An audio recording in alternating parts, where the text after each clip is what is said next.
Hey everybody, welcome back to the Claremont X-Men Comic Club. I'm Chris Anderson, as you know, and with me, as always, is John Coates. How you doing, man?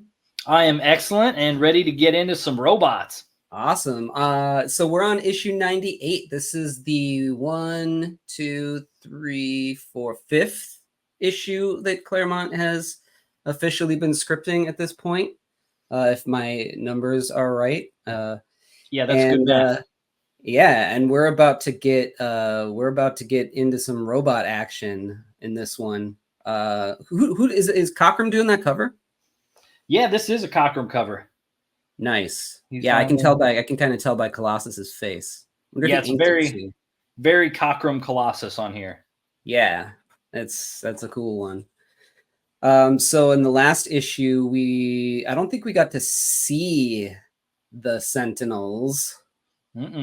But just from the cover, we know they're coming. So this is like what, the fourth time that the Sentinels have showed up, or third time the Sentinels have showed up in the series at this point?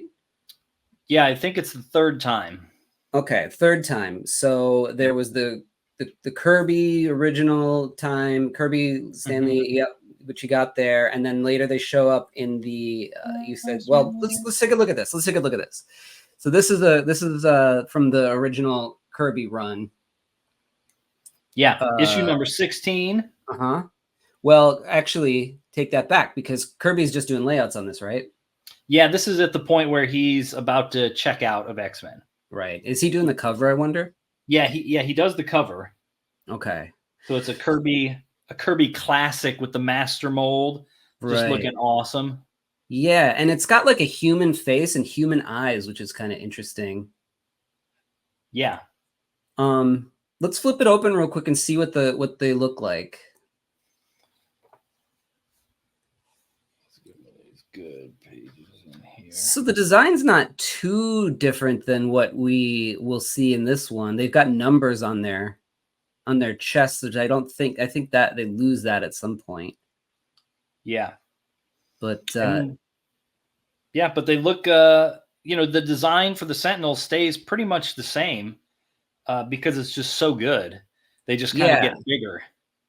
Yeah, and they simplify, actually, I think, somehow, maybe, or they alter a little bit. But like you pointed out before we started recording, they're not regular human size here, but they're not massive, giant, things that are as tall as a building either, except for the master mold.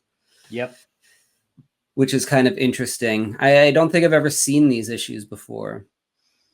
Of course, everybody knows Sentinels, but yeah, there's such a great idea. These mutant hunting robots, and they look cool, and just every time they show up, it's just awesome. Yeah. So that's really cool. All right, so let's get back to the issue at hand. And let's pop her open. Let's see what's going on. X-Men 98. So this is a moment when we open right up that I feel like Claremont sort of takes a moment to really get into poetic writer's mode here. Yeah, this issue issue 98, they really start to feel like rounded characters. Right? Yeah, they really do. There's a bit of a thing in here where he talks about, so it's Christmas time, in the Big Apple, quiet time, everybody's trying to just relax, chill out. It says Midtown's a fairy kingdom, which is showing us Claremont's British roots. I think he was born there, right? And his parents are English. So I'm not 100%. I think he was born there. Maybe it was like a military base kind of situation. Because when you hear him talk, he doesn't have like a British accent. No. I understand that he came here when he was probably pretty young. So, but just the use of like Midtown Fairy Kingdom. Midtown's a fairy kingdom this year. It's just feels very like British Christmas, especially when he spells it Faery, like the Fae, you know, like. Yeah, right. Thought that was interesting. In short, it's a time for love, and the X-Men are right in the thick of it. Yeah, except most of them are single and don't have much luck. I know, it's pretty funny. Yeah, it's pretty great. Yeah, so you know, always a really cool Cockrum splash page, but this one just sort of sets up that it's like a snowy day and they're sort of in Rockefeller Center here. And yeah, so and we get a little Nick Fury cameo down here. Oh yeah, look at that. I didn't notice that before. That's funny. Yeah. There's a few cameos in this issue, actually. Yeah, there's some good ones. And right off the bat, we'll say for anybody who's a Wolverine fan, like this is sort of like the first issue where if you want to collect Wolverine comics, this is the one to get. Yeah. Yep. This is sort of Wolverine's coming out as a character. Yeah, because we said what issue 96 was the first time he was actually cool, really cool in an issue. And now 98 is like he actually becomes an actual character. Right. Because right here, right in the first splash, no mask. First time he's not wearing a mask. And so let's turn the page. This is pretty great. Just I want to skip down to where that close up of him is at the bottom of the page there. With my weird red printing error or crayon mark or something. Man, that hairdo is pretty crazy. Very Flock of Seagulls, like before Flock of Seagulls. The Misfits, like he really like pulled that Widow's Peak down and fluffed those sides up. So later it just sort of like pulls back and he has like a natural Widow's Peak, but here they're really going for it. That's a purpose-made do to go out on the town. Yeah, it's really funny. Oh man. Yeah, so we kind of open it with, you know, he says, you know, it's time for lovers or whatever, but, you know, like you said, like nobody else besides, you know, Jean and Scott, and then like in a minute we got, you know, Moira and Banshee, you know, they're sort of starting to get together there. But you got this middle panel here where you got another one of these sort of like, not really cringe-worthy, but it's a little funny just to see the boys, you know, Colossus and Nightcrawler being the boys, you know, checking out these girls. And what the girls say is kind of funny. I think that we're being, Amanda, I think we're being followed. Betsy, dear, do you see me screaming for a cop? Yeah, so yeah, everybody's out looking for love. It's interesting.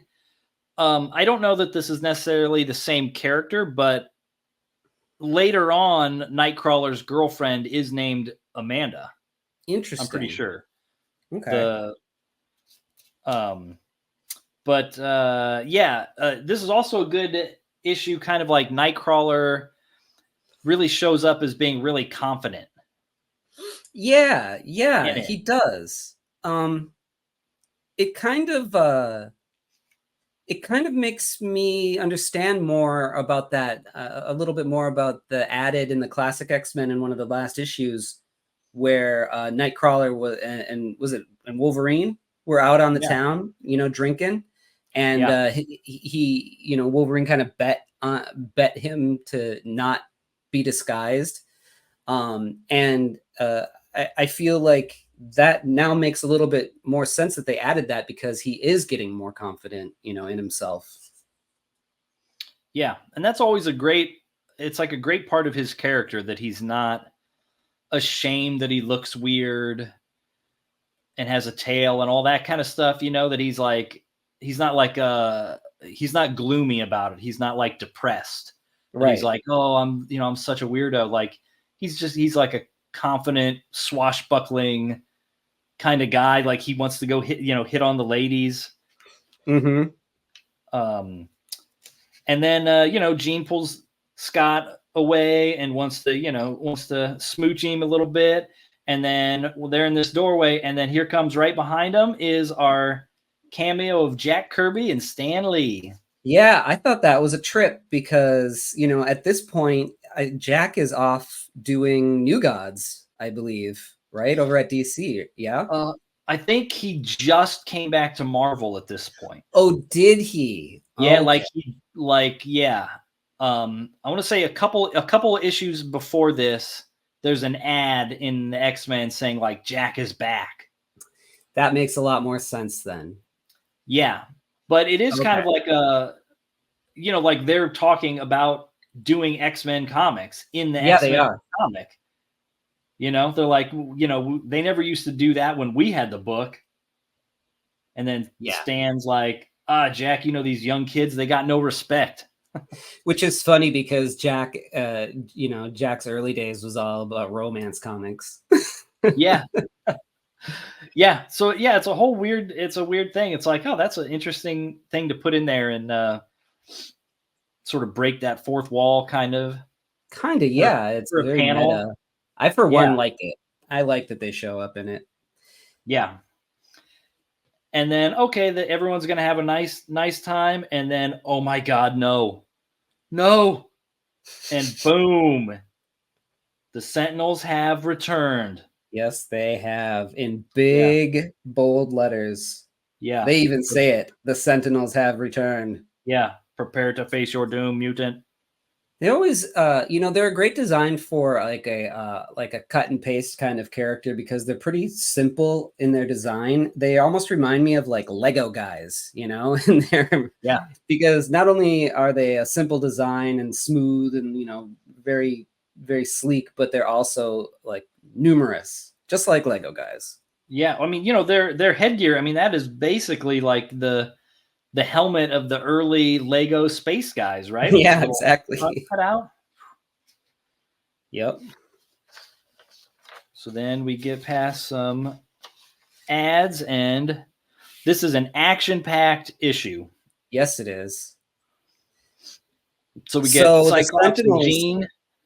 Yeah, it seems like they have some sort of they've learned something since the last time they encountered the X-Men. They've learned how to bypass their powers, I guess. Yeah, like they've got them in their memory banks, right? Like because it's recognizing entities, Cyclops and Marvel Girl. Right. And so Cyclops shoots it and it does absolutely nothing. But then Jean kind of figures it out and says something to the effect of, it's been a while since they saw me. My powers have increased. They're not ready for this. That panel where she's starting to use her powers is I love when that sort of like shadow line is used to like create like a ethereal effect. In your version, it is kind of colored in a pink and yellow. In mine, you can see here it's all yellow. So that's interesting. Yeah, there's interesting color choices, but like that line around there, Cam Kennedy uses that all the time in his work, and I just love it. Anyway, I really like early on here where they're doing different stuff when like Jean uses her powers. Yeah, like she gets, she like looks different, and you get these great visuals. That just kind of get lost later on when different artists take over. Yeah, Jean was always one that I always felt like they were constantly kind of trying to figure out what's up with her, until she gets defined later with the Phoenix stuff. Yeah. And, so this is, she reappeared last issue, but didn't do a whole lot. She kind of got knocked out really quick by Eric the Red. And was, just kind of a dead weight needing to be saved and stuff. But this issue, now she's getting to like use her powers, and right away Claremont is like powering her up. Yeah. So it's like, okay, she's not this sort of weakling that she was back in the old X-Men. She's part of my new X-Men, and she's going to be powerful. Yeah. So now we got two female characters on the team, and both of them have a lot of oomph. Yeah, I mean, arguably they're both the most powerful ones of the whole team. Yeah. So she like throws them out of the building with her psychic powers, and then Scott here in this great panel where he's yelling, always a good Cyclops close up. He like flips up his shades. Yeah, he's got like flip up glasses. Yeah, and just blast the head, like great, like that is so good. Angle looking down in the street. Yep. Sentinel getting blown up. Yep. Another one of those very few moments where Cockrum breaks the panel, which always is impactful. I always talk about how, like, when, you know, modern comics, the artists want to break the panel every 2 seconds, and it just is, there's no impact anymore, you know? Yeah. Yep. And when he just does it slightly like that, it really shows. It's I love it. Yeah. Also, like, more like collateral damage. Like last issue where they're just blowing up airplanes at the airport. Like, that's a giant robot just getting blasted, and that's just going to fall into the street on people. Yeah. And then now more Sentinels attack, and they take out Scott, and then they gas Jean.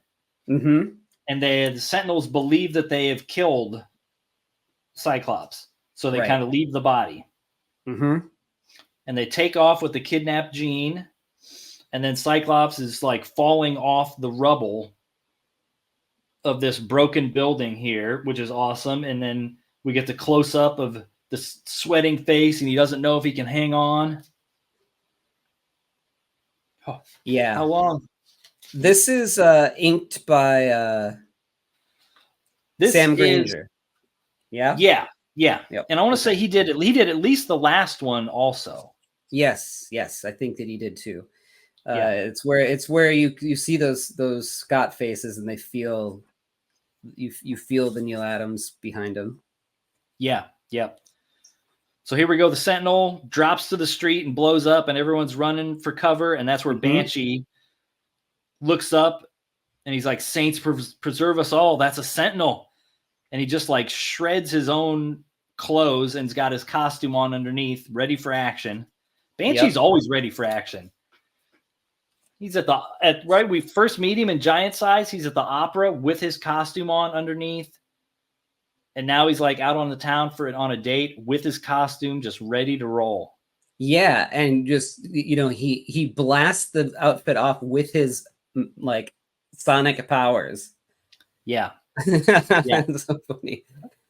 He's an interesting character because, you know, like he can really target that sound, because if it's powerful enough to blast off his clothes but not bust everybody else's eardrums, that's some control. Yeah, he's got it down, right? Yeah. So he's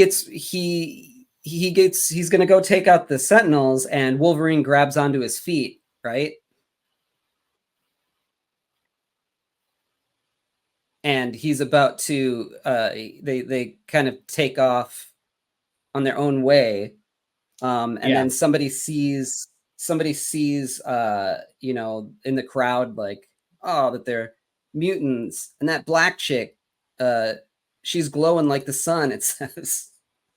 And so she says, more than you can ever know, human, and she like blasts off.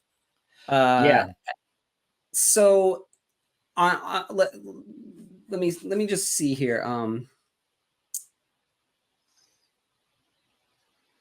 Wolverine's dropping the word bub again. Yes. You know, he's ready. Like, so this is the first time the new X-Men have ever encountered Sentinels. So like Storm doesn't know what they are. And Banshee basically says the name Sentinel is just another name for death. Yeah. Like, which is awesome. And then he's going into action, and Wolverine just grabs his feet and is just like, if there's a fight brewing, then the Wolverine's going to be in on it. That's right. Yeah. Wolverine's becoming Wolverine. So at this point, let me pull this up. There is an insert page. And this issue The inserts are drawn by James Fry. And inked by, it looks like Jack Abel and Mike Esposito. So it's interesting. They've got two different inkers, and actually you can really tell when you take a look at it. But this page shows, it continues Banshee, taking off with Wolverine on him. And they, have the Sentinels coming at them. A Sentinel zams him, Banshee, and he drops Wolverine. A Sentinel comes and tries to catch Wolverine, but Wolverine rips its face off. And then it bats Wolverine, and he blasts him right through a building and through a water tower. That's a great shot. That's good. And this is, I wanted to talk about this because I don't understand how this story could be read without this page, because as we continue, you can chime in here. Yeah, well, as I said to you before we started recording, I feel like this issue needs 2 more pages than what it has. Yeah, right. And the first bit is kind of what you just showed that they added in classic X-Men, where, spoilers, basically, Banshee and Wolverine get captured by the Sentinels off screen. Right. Like they fly off, and the next page, they don't actually show them fight and get captured. Just the very next page, Cyclops is just like, a bunch of them nailed Banshee and Wolverine. They just plucked them out of the sky, and I couldn't stop it. Yeah. And it's like, well, that's a lost moment of awesome action there. Yeah. Yeah, that's what I was wondering, because I was like, wait a minute, I can tell this is an inserted page. You mean they never showed anything happen to them? They just mention it in passing? Yeah. Wild. It just occurred to me at this point, there's a lot of guys who are like, maybe you're mailing your pages to the office or something as you complete them. And it's not unheard of for a page or an issue or parts of stuff to have gotten lost and had to been redrawn. So I wonder if it was something where it was, maybe there was a page, but something happened to it, so they couldn't use it. Maybe. Yeah, because it is an odd jump. Or there's a lot of ad space in this issue, a lot of ad pages. Yes. And maybe it was a editorial came back and hey, we need another page of ads. Right. And they're like, okay, well, I can just mention that they got captured in this one panel, and then that's the page we have to take out. I've got to imagine, we may have talked about this before, but I got to imagine that Claremont would have turned in a full script and not done this traditional Marvel style, which would be give the plot to the artist draws it, pages come in, writer then scripts over the top of it the dialogue, because this is so dense and nuanced. I can't imagine that it's just Cockrum drawing and that's what happened.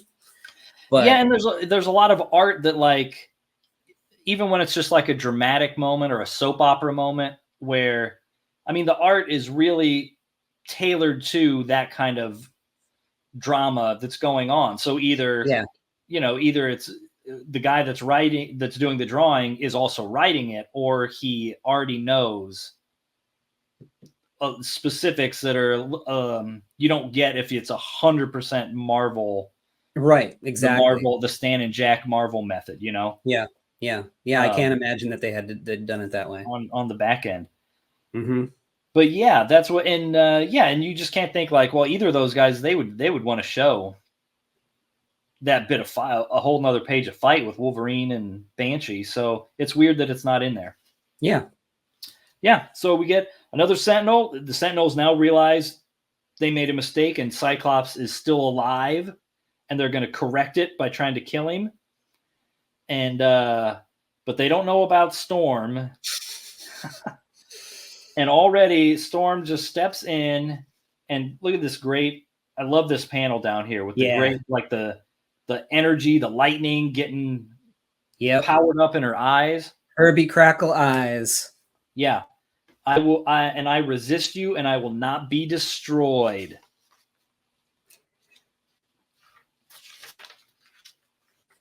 And she just basically just summons like hurricane winds and just blasts this sucker into the sky in this wind vortex full of lightning, and it just is just destroyed. Yep. And then Scott has to tell her to calm down because she's going to like destroy the whole city if she doesn't get rid of that storm right away. Mm-hmm. But she's like, I got this. Yeah. There's no need to worry, Scott. I have total control of my abilities. Yeah. I love it. And he's just like, oh, okay, well. Fair enough. All right. No, yeah. And then he realizes, well, oh, the professor. Yeah. So he's got to be warned. And so that's our good Sentinel battle introduction. And now we cross over to see what the professor is up to when he went on his vacation. Yep. And he's out here on a fishing boat, just chilling. And you notice the little the boat's name, Deja Thoris. So a little John Carter of Mars reference there. I didn't notice that. Yeah. So clearly these guys, I mean, Cockrum is clearly like a pulp adventure kind of fan. Yeah. And I'm sure, Claremont enjoyed all that stuff too. There's a use of these odd screen tones. Yeah. On these shadows? Yeah, on Xavier's face. Yeah, what do you think of that? I think that it's the wrong choice. I mean, I think that screen tones are cool, would have been cool here, because he's just sort of indicating like, hey, let's put a shadow here. I don't want to trust the colorist. It's a very sunny day. And, his bald head is covered up in this bucket cap. But it's a strange tone. I've seen tones like this, and if it was a little more dense, it would have worked a lot better. But right here, it looks like 5 o'clock shadow over his eyes or something. Yeah, I agree. It's like, it's really odd. Like you don't see this in like this kind of tone in comics. No, in American comics when they're still using them. You don't. I mean, he's using tones in other places, like 2 pages before that, he's got like the shadow of the Sentinel over, over Jean or over Storm and Cyclops, and there's a couple other spots, but it's kind of a weird choice. Anyway, yeah. And so here we meet another sort of human ally for the X-Men, after we got Moira introduced. So this is Peter Corbeau, who's like an astronaut kind of guy. And the little note says, so basically he showed up already in like issues of the Hulk. Ah, okay, because that note's not in here. I was wondering who he was. Yeah, it says, as readers of Hulk will no doubt remember. Yeah, he's very conveniently an astronaut, as we'll find out later. Yes, exactly. And and so he's trying to help. So the professor is having all these nightmares with these weird space battles. And so he's out here, and Corbeau is trying to help him sort of chart the stars that he's seeing in his mind to try and figure out, what's going on and what he's actually seeing in these nightmare visions he's having. And he tells him, your binary isn't anywhere to be found. Yeah. So he can't find whatever the professor's saying. He doesn't know where it is in space. And then the professor is still thinking like, well, maybe he's going crazy. Like maybe it's just all in your mind. Yeah. He's like, are you saying I'm insane? He's like, just tired. Yep. And then the professor gets a fish on the line. Yep. And of course, that's not a fish. Yeah. Yeah, it's a whole Jaws moment, you know. It's like, oh, you need a bigger boat. Yeah, look at the line in the Sentinel's hand. Oh yeah, look at that. I just noticed that it's a big scribble of line. Yeah, fishing line. Yeah.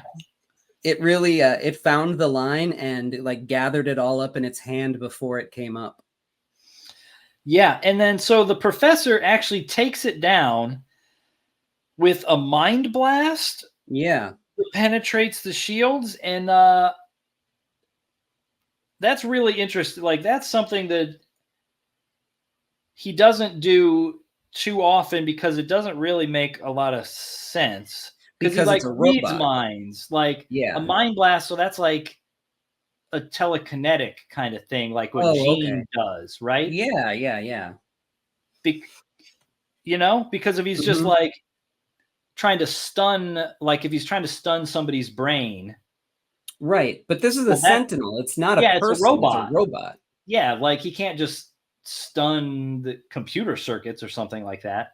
That and another moment, I think, in the next issue, make me think that they were sort of playing with the idea that there are minds in these Sentinels. Oh, we'll keep an eye out for that. Yeah. Yeah, we'll put a pin in that. Yeah. I mean, they're definitely sort of like AI, you know, Yeah. kind of operating systems going on. Yep. So there's, yeah. But he takes it out. The boat pops up on these hydrofoils. Heck yeah, it does. Yeah, sort of James Bond style, and like Mm-hmm. zips out of here. And then the professor gets back to, has another sort of blast in his mind of this weird alien in a space suit that he's been having nightmares about. And he's thinking again that it's like getting closer, Yeah. and it needs him, or he needs it. He's like Right. freaking out. Oh, wait, no, never mind. I thought that they broke the panels up between yours and mine, but they did not. So then the Sentinels come up right up out of the water underneath the boat, smash it apart, and they capture Professor X. Boom.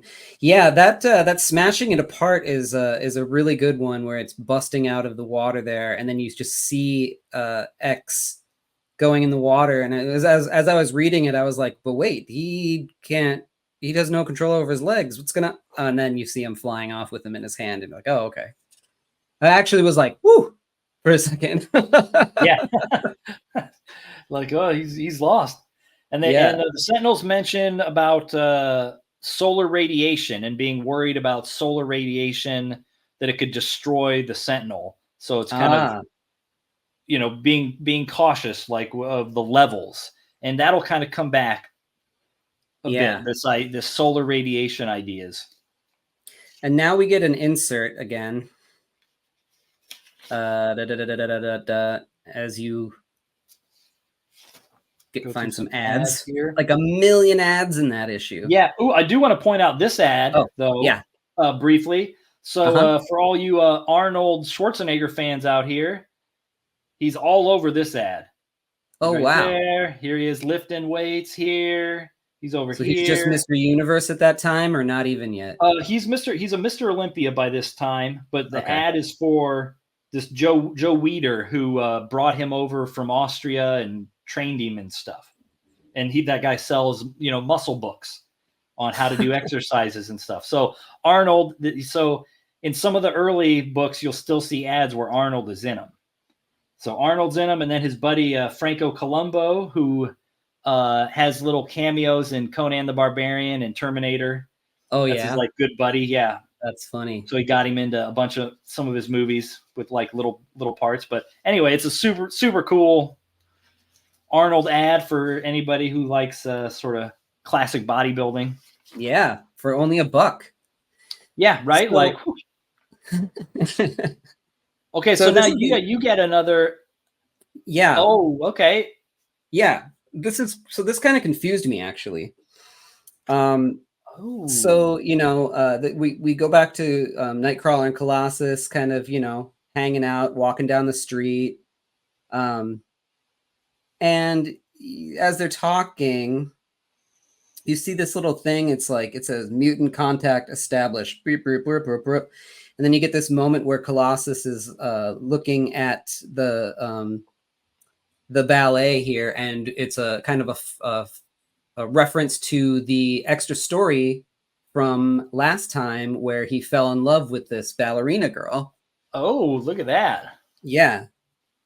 Let's see. And then it says, we go back to this little machine here. It says, identifacts confirmed, X-Men, Colossus, and Nightcrawler.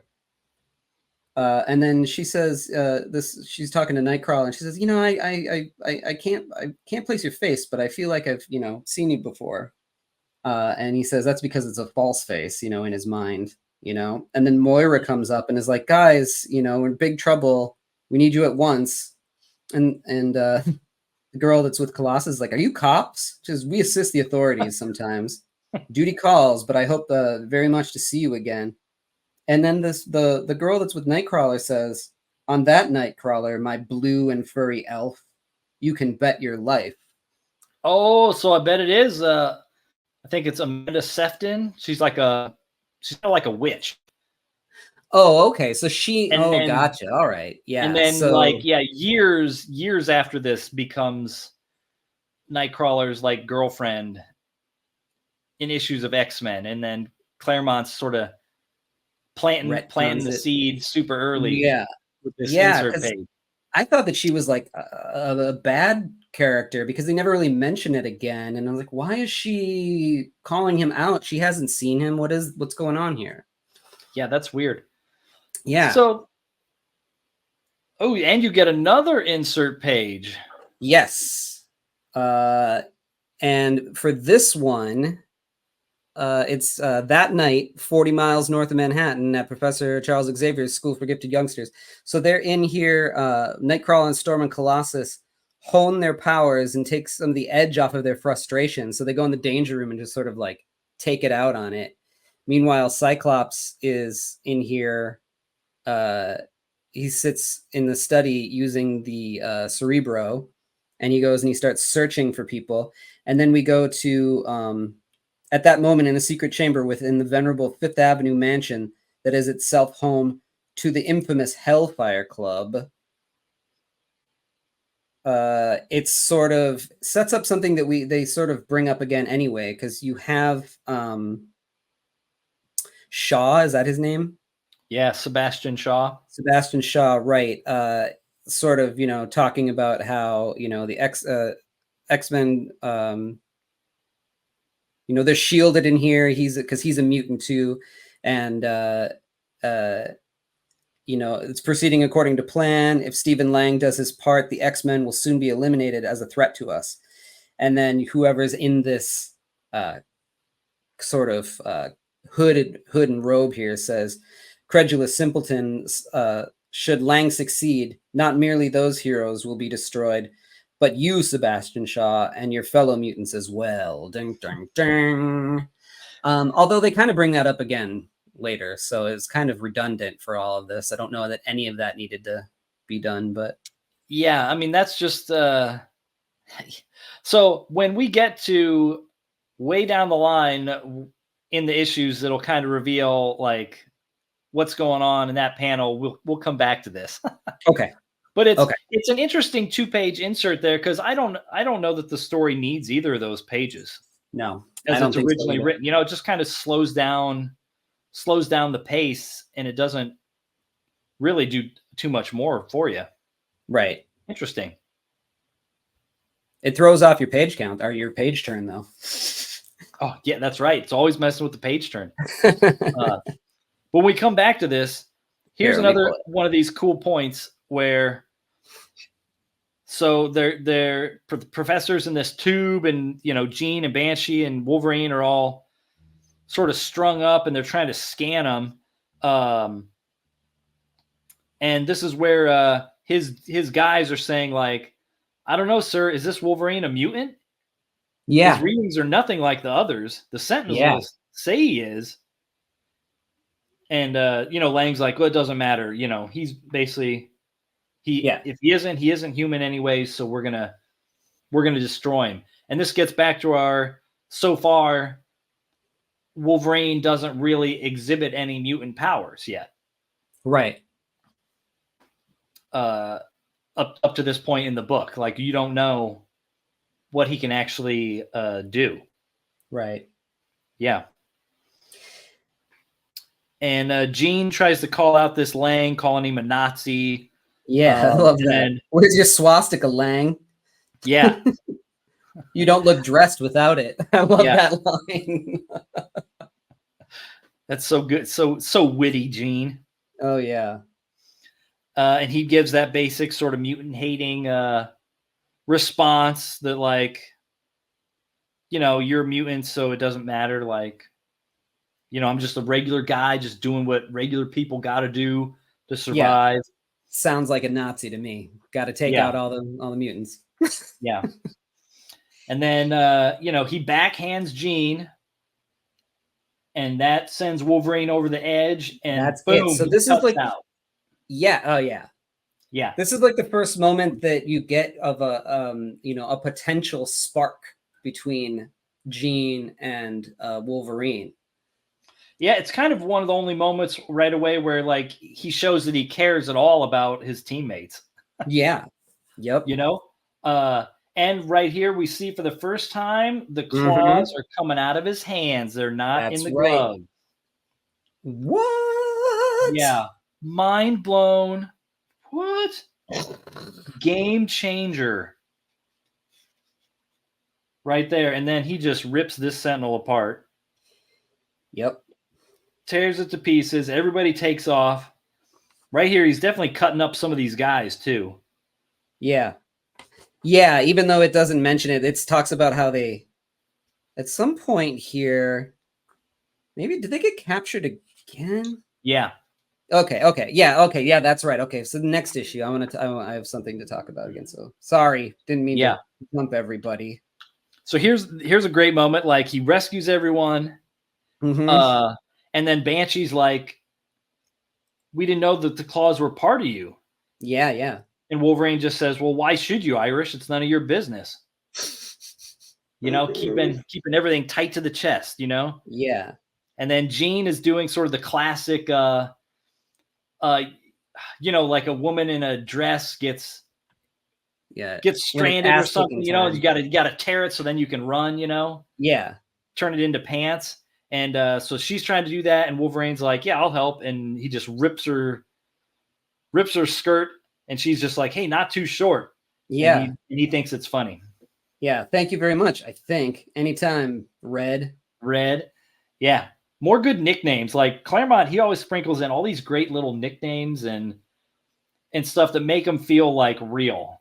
Look at Wolverine's ears in that one where he says anytime Red. They're still trying to figure out what that angle looks like with for the ears. He looks like Batman here. Yeah, right? Like they look really, really thin. Yeah.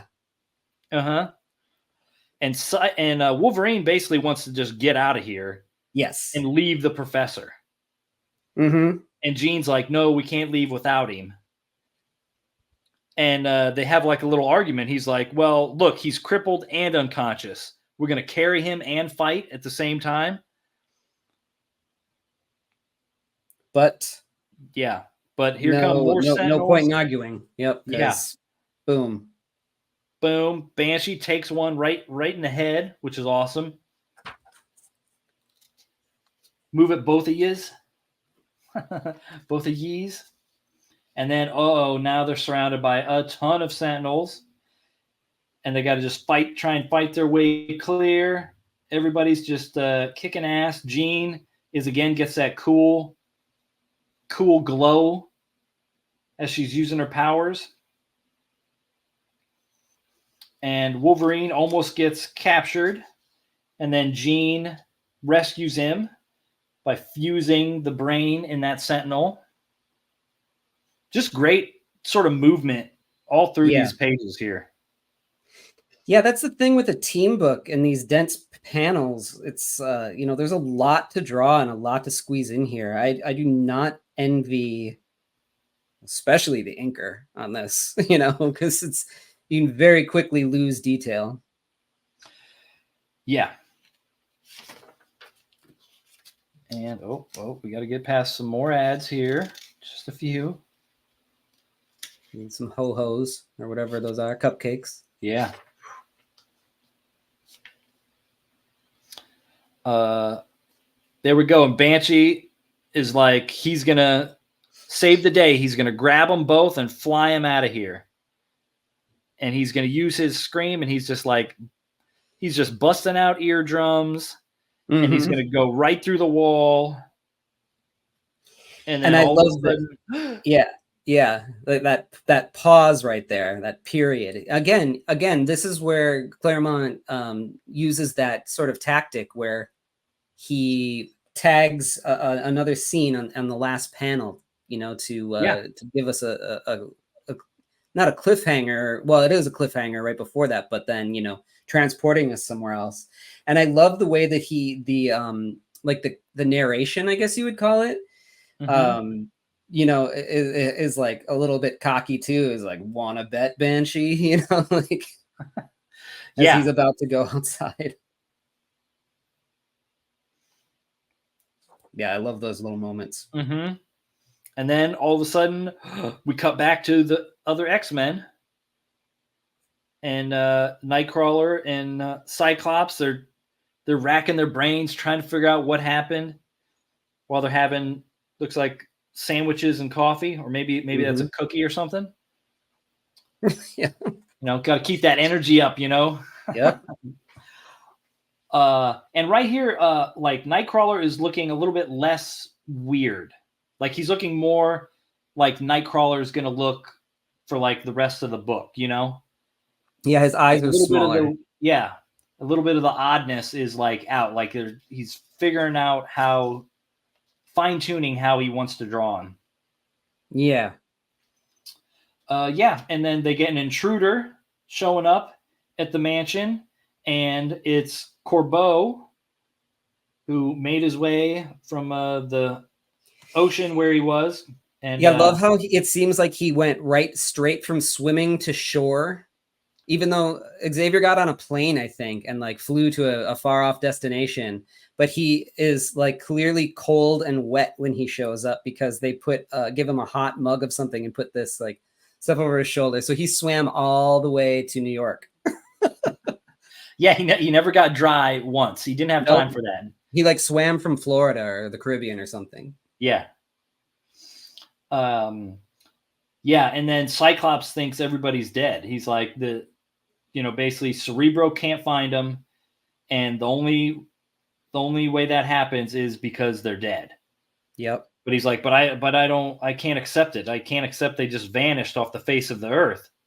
And Corbeau's like, oh, well, that's it. That's why the Sentinels were worried about solar flares. Yeah. Don't you see, Cyclops? They're not on Earth at all. And that gives us our shot of where Banshee was gasping because they went through the wall and found out now they're just floating in space. That's a hell of a conclusion jump for him to make. But hey, man, this is comics. We got to keep moving. Yeah. To be continued. Ding, ding, ding. And this is the moment where I felt like it could have used the other page, is to have like a splash page with just one big reveal of them floating in space. Well, that, or maybe because the way that they open the next issue, we could have not had anything at all. Yeah, you could have just ended with like the Banshee gasp, and maybe they don't mention that. Right. The space thing. Yeah. And that is the end of issue number 98.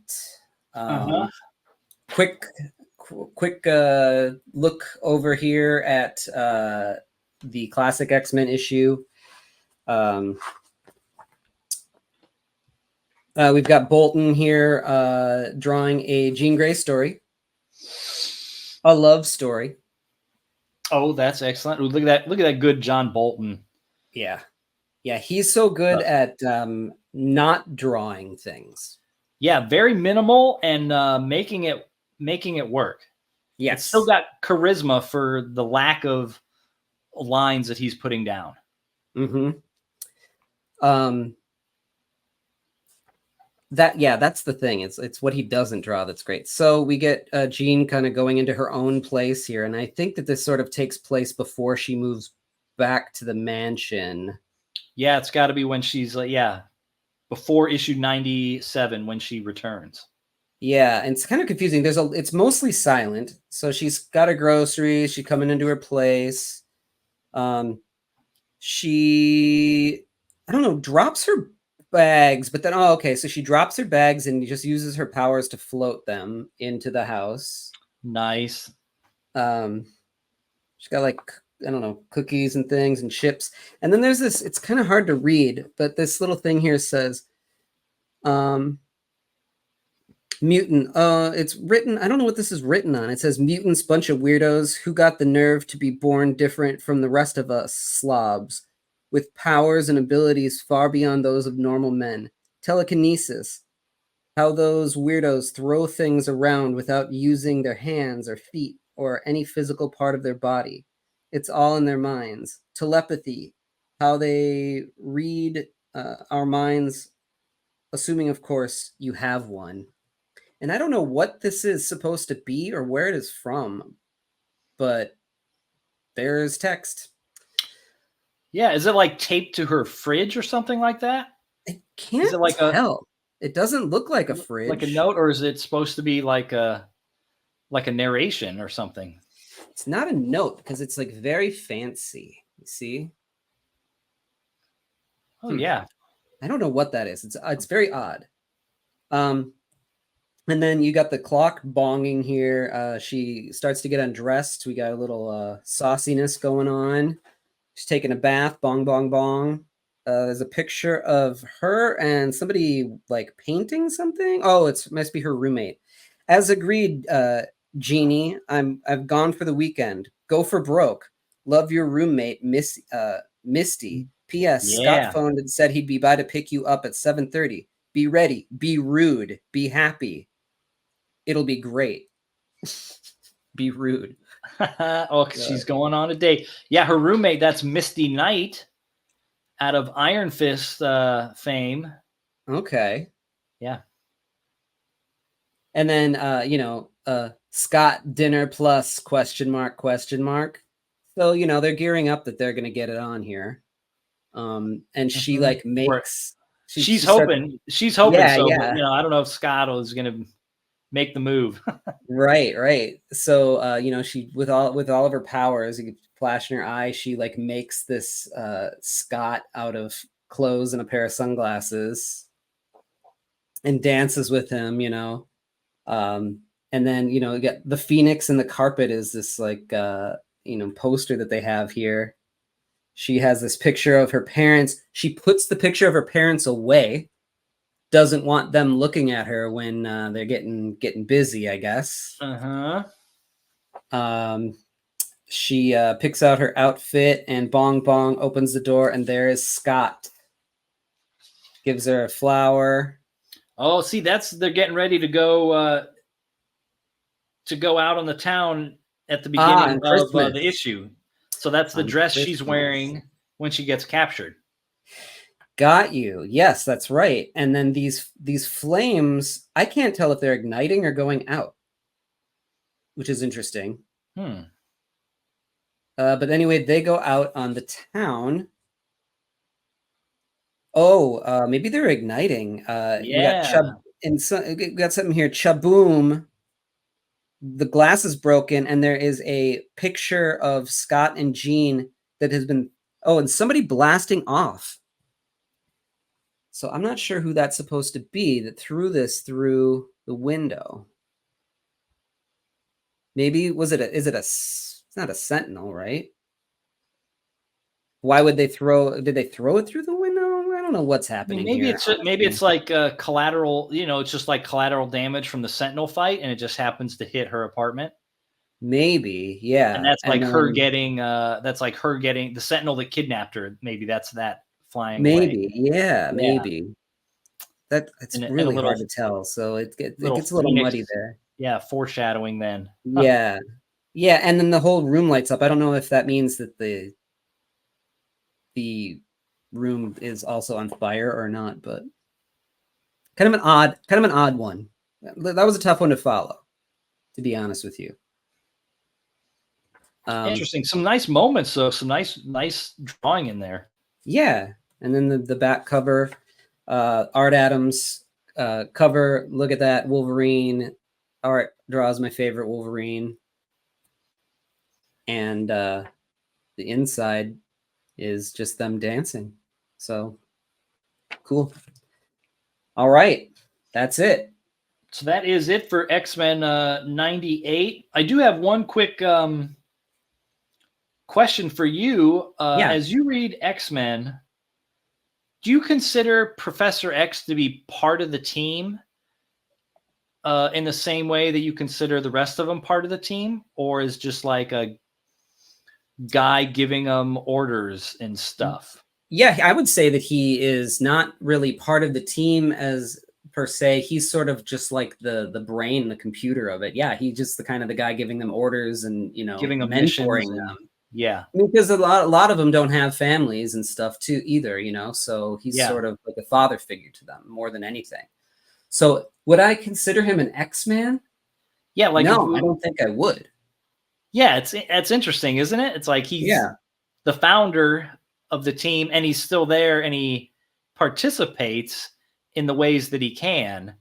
But if you like list off membership of like, who are the X-Men, like you never list the Professor. Yeah, it's like Charlie from Charlie's Angels. Oh yeah, that's right. Right? Shouldn't he be a little bit? Yeah. Charlie Xavier. Yeah. So yeah, well, that's it for that issue. Yeah. So where does everybody find you? I'm on Instagram at JD Coates, and my comics are at dinobeast.com. Rock and the roll. All right. Well, everybody go find your copy of X-Men number 99 that we'll be talking about next week, whether it's in classic form or original form or however the hell you can get your hands on it. And we're going to go over it next week. If you have comments or questions on this episode, please put them in. We'd be happy to answer them, or, maybe you know something that we don't. It's very likely. So, yeah, until then, we'll see you next week. Later.